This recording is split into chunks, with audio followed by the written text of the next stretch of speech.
হয়তো আমি ভুলে গেছি আর সমগ্র দেশ কারণ পত্রে শোনা যায় ওই শয়তানের রক্ত হাসি কত সুখের সংসারে কত মা হয়েছে সন্তান, কত স্ত্রী হয়েছে স্বামী, কত মানুষ হয়েছে। আপনি ঠিকই বলছেন ছোট বাবু, মানুষ মানুষের জন্য একটু সহানুভূতি দেখায় না।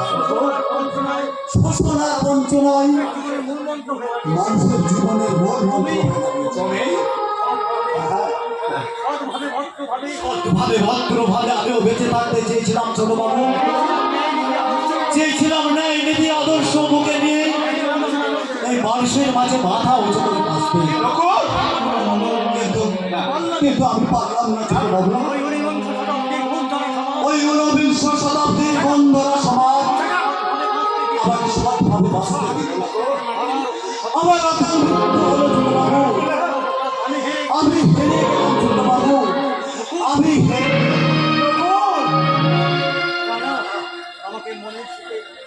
আমাকে মনের সুখে একটু কাঁদতে দিন ছোট বাবু, একটু কাঁদতে দিন।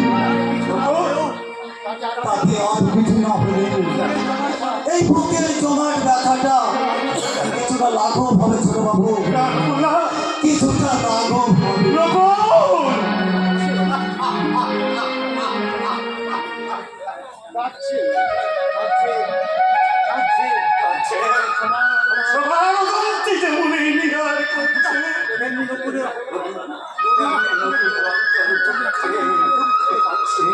অন্তত সে খবর পেয়েও রাখে না।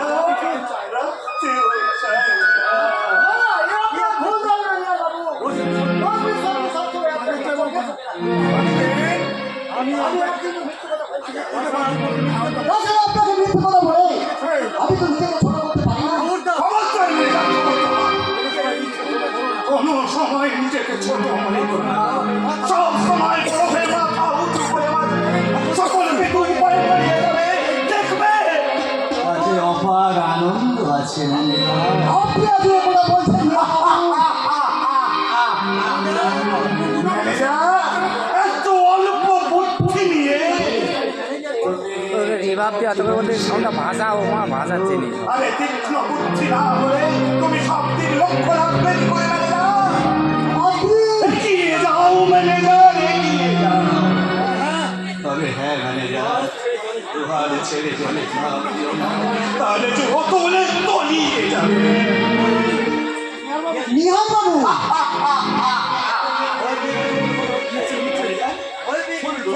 ভয় পেয়ে গেছে ম্যানেজার। আরে মাতারির কথা কেউ মনে করে না, মনে করতে আছে। হ্যাঁ ম্যানেজার, তুমি যেন কি বলেছিলে? হ্যাঁ মনে করেছি, মনে করি রশ্মি আমার ভালোবাসা। আপনার বিয়ে বাহুল হয়ে গেছে। সত্যি ম্যানেজার? আপনি কাল থেকে তার বাড়ি ছাওয়া পর্যন্ত মারাননি, অথচ আপনাকে এক মুহূর্ত দেখতে না পেলেই সেটা স্থির থাকতে পারে। পারবে কি করে ম্যানেজার, পারবে কি করে? রশ্মি যে আমার মধ্যে নিজেকে সম্পূর্ণভাবে হারিয়ে ফেলেছে ম্যানেজার। আপনাকে ঘিরে তার অস্তিত্ব, আপনি ছাড়া তার জীবনে সবকিছু অন্ধকার। আপনি তার ধ্যান জ্ঞান, এমনকি তার জীবনে একমাত্র আরোগ্য দেবতা। আপনার দুঃখে সে আপনার শুনে সে প্রাণ খুলে হাসে, আবার আপনার দুঃখে সে মুখ লুকিয়ে কাঁদে। জানি ম্যানেজার, আমি জানি মন্ত্রসানের বাসনি শোনার জন্য বিরোধীদের আধার যে মন আর চার করছে আমি জানি। তাহলে আর দেরি করবেন না, আপনার দর্শন দিয়ে সেই সীতাদার ওঝাকে আপনি শান্ত করবেন। হ্যাঁ আমি যাবো, আমি এক্ষুনি যাবো। রশ্মি যে আমাকে ভালোবাসার বাঁধতে পেরেছে, যত চেষ্টা করলেও সে বাঁধন ধরে ছিন্ন করতে পারবো না ম্যানেজার। কিছুতেই না।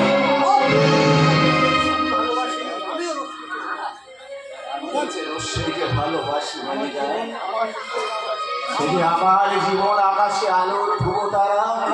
তাই তো আমার চেতনার অনুপরমান শুধু একটাই নাম বিরাজ করে বেড়িয়া, রশ্মি, আমার ভালোবাসায় রশ্মি।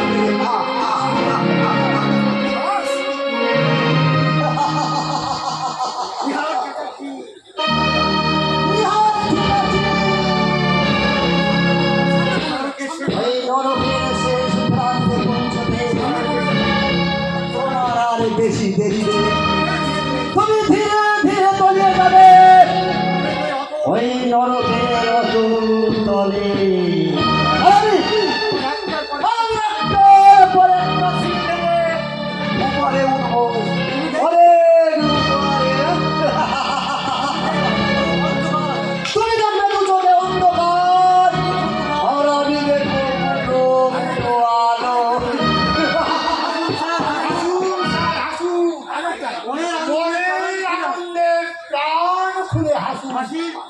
হাসি হচ্ছে মানুষের শ্রেষ্ঠ সম্পদ।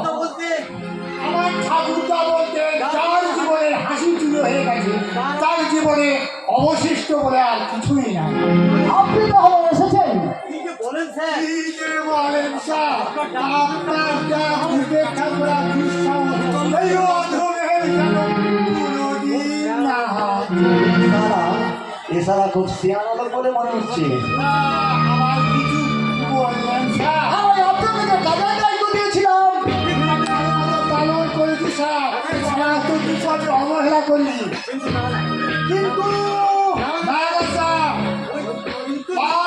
কিন্তু যদি এগুলো মনের মধ্যে প্রশ্রয় দেবেন না, ওগুলো জীবনের চলার পথে বাধা হয়ে দাঁড়ায়। ওই নিহার বাবুকে তাহলে আর বেশি দেরি নয় স্যার, ওই 2-4 মাস ধৈর্য ধরুন, দেখবেন বেচারা মেরুদণ্ড ভেঙে গেছে, মাথা ধরা সোজা হয়ে দাঁড়াতে পারছে না।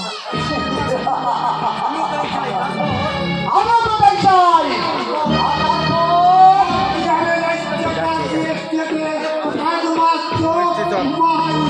ঠিক তাই। আপনি নিশ্চয়ই পারেন। আপনাকে আমি সরকারি পদে নিযুক্ত করবো, আর মাসের শেষে আপনাকে আমি 5,000 টাকা মাইনে দেবো।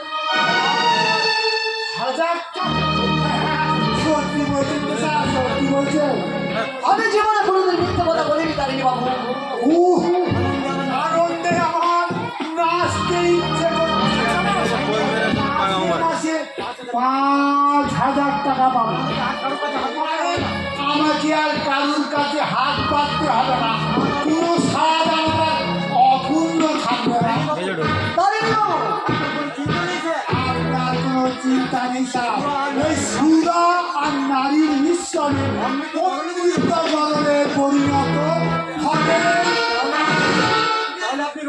তাহলে আপনি ওই রশ্মির উপরে লক্ষ্য রাখবেন।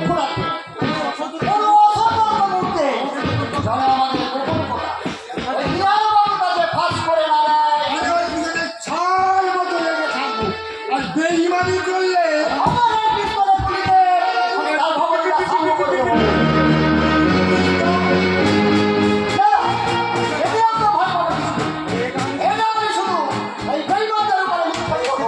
ছাই যত বটেই চালিতে বলো, আমি আপনার উপকারী বন্ধু, কি বলেন স্যার? আপনার বাতাসে বেড়ে তারিণী বাবু। আর বলবেন না স্যার, কাল রাত থেকে এই বাতের যন্ত্রণাটা খুব বেড়েছে। তাছাড়া অবস্থা কিনা, আমি এখন আসি স্যার, আমি এখন আসি। কিন্তু আমার কথা